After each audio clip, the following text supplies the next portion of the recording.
I'd always wanted to hike the Appalachian Trail, but for me, it seemed like the dream could never come true. A Cornish girl in what seemed like millions of miles away from the Appalachian Trail, the mountains and the forests in the USA, I had a chronic illness. Chronic invisible pain that I suffered with for 15 years.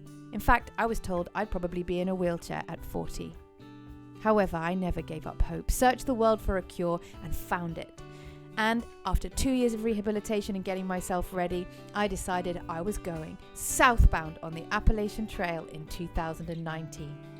I packed my bags and went to my sister's house in Bath with my parents to say farewell.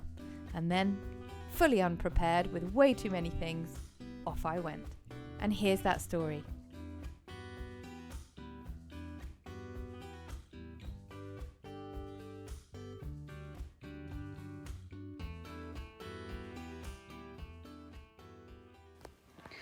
I'm at my sister's house in Bath, and these are the meltdown scenes I'm having of, oh my god, I need to take loads of stuff out. I can't just take my backpack on the plane because things are in the pockets and then they won't let you.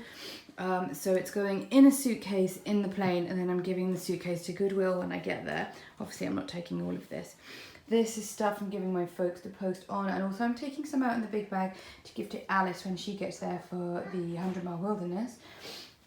These are all my pills, which I have to take in like that with a letter from my doctor, and then as soon as I get through customs, I can pop them out and put them in things like this, which my sister's going to get duct tape and put it around so that they're not affected by the light, but I have to take them in like that for now. Yeah, I'm trying to decide which like 3 items I'm taking from here, and then packing up all my stuff from London that I brought here to Bath to send home with my parents. Just coming through. So there we go. Mega stressing, mega not worried. It was so hard to say goodbye to my family. It felt like a real jump into the unknown. I love you guys! We love you too. I love you too! The journey from Falmouth to Bath to see my sister was just the start. Then the train to London. Passing all the familiar woodlands and fields that I knew, heading to those that I didn't know. And then, when I got to the airport, I used all of the miles I'd gathered from travelling anywhere in my life to upgrade myself to first class. Wow, what a way to start the trip of a lifetime. I was so nervous on the flight, not knowing what was ahead of me, but knowing it was probably more difficult than I could ever imagine. I couldn't wait.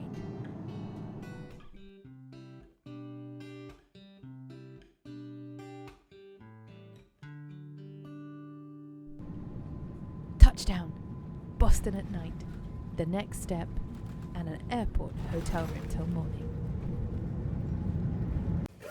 Right next to a drive-through pharmacy. Classic. Show them your drive-through pharmacy. My drive-through pharmacy's in there. Don't at me, yo. Coffee things. Pulse. Best bomb bag ever in the whole world. Alice's 10 things. Rope for bears. Other bear things. All the things for bears. Food. Very prepared for bears. This is also probably for bears.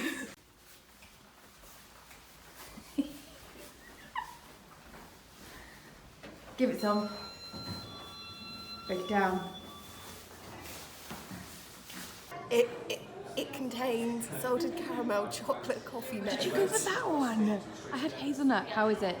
Specialist. Is it too sweet? Oh yeah, but in a disgustingly beautiful way. Did you manage to steal any fruit? No, because they're fruit security. There's fruit security. Well, From Boston Airport, we took a coach that headed towards Bangor, Maine. I watched as the cities receded and deep green forests sprung up on either side of us. At Medway, we changed coaches again and realised that surrounding us were other people with backpacks, clearly all about to start their southbound Appalachian Trail hike. We didn't know them yet, but we sure would soon. The final leg of our journey took us closer to Millinocket in Maine, where Old Man's Hostel was waiting to receive us in the bunkhouse. I sat on the coach and thought how much stuff I'd brought with me, too much stuff, how I'd get rid of the things I didn't need, and how I could possibly carry all of the food that we'd just bought in the supermarket ready for our 10 days in the wilderness. Outside Old Man's Lodge, I could see that someone had laid all of their clothing out to permethrin it for ticks. Something that I'd done before I came away, but people were realising at the last minute all the things they might have forgotten to do in the rush to get here.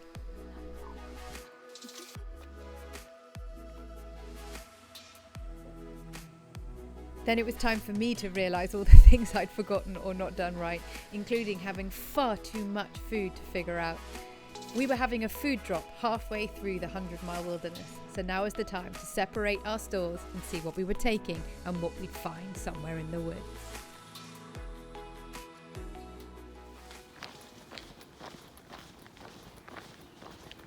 Morning.